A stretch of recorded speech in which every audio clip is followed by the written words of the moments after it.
everyone, my name is Andi Bragiel and I am the contrabassoonist for New Downbeat.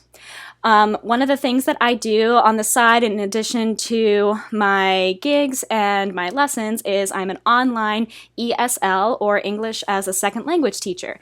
So today I'm going to take you on a tour of my virtual classroom and show you the things that I use every single day as an ESL teacher. So the first thing that you need to think about as an online ESL teacher is your actual classroom setup. I have students from the ages of 4 through 16, so the classroom needs to be able to accommodate a wide range of students. Generally, that includes a lot of bright colors and simple props and rewards that you can use and things you can reference throughout your classes for a variety of ages. It's also really important to have your name displayed. I go by Andrea here because that's what's on my degrees and my licensure. And you should also have the name of the company that you work for. There are lots of different ESL companies. This is the one I happen to work for. And it also doesn't hurt to have a couple of the characters that the company uses on display as well. The kids are usually very familiar with them. They're like cartoon characters. They have a huge cult following, and it's really easy, especially to draw the younger students in. The last thing is a reward system. This is really important to have a secondary reward system in addition to the one that the platform provides to give the students extra encouragement during their lesson. I like to have it up on my whiteboard here. This is a huge whiteboard just for the magnetic storage, making things really easy, and so that the reward is constantly seen by the student for the duration of their class.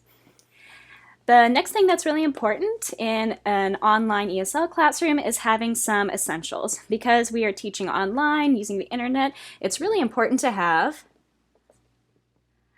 your Ethernet or really strong Wi-Fi.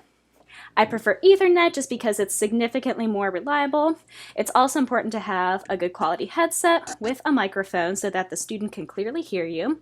It's also really important to have a lot of lighting in your classroom. I currently have 3 lamps pointed at me. I also am next to a window so that the classroom is very light and bright and there are no awkward shadows. Another essential is back to the whiteboards. These are super important because most of us, or most people who learn a second language are really much better at reading in the second language than they are conversing in it or thinking in that language. So this is a really great way to help my students extend in their lessons and to help reinforce concepts. One whiteboard that I always keep sort of written on is my basic verb conjugation whiteboard, and this is just a little extra verb practice for English verb conjugations. I always have whiteboards on me,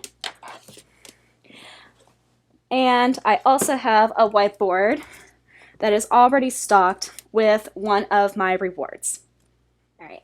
My last part of my classroom that is probably the most fun is my system of rewards.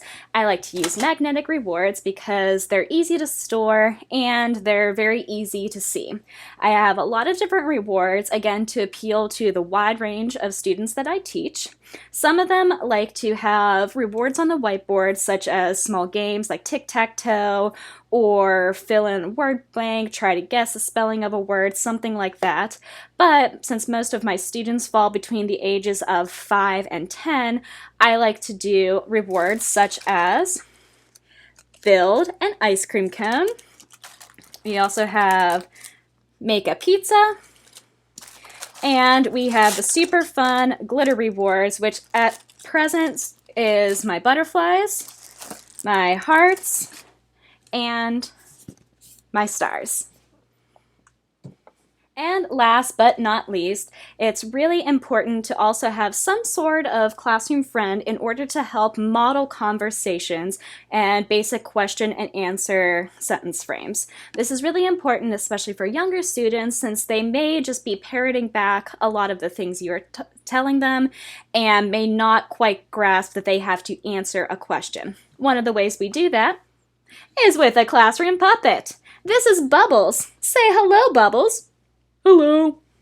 So this is really helpful to younger students and is also a great way to get shy kids sort of out of their shell and engaged in their class. So I hope you all loved this classroom tour and where I spend most of my time whenever I am not a bassoonist. So please go ahead and subscribe to New Downbeat, tune in for all of our concerts, and thank you so much for being part of our online season.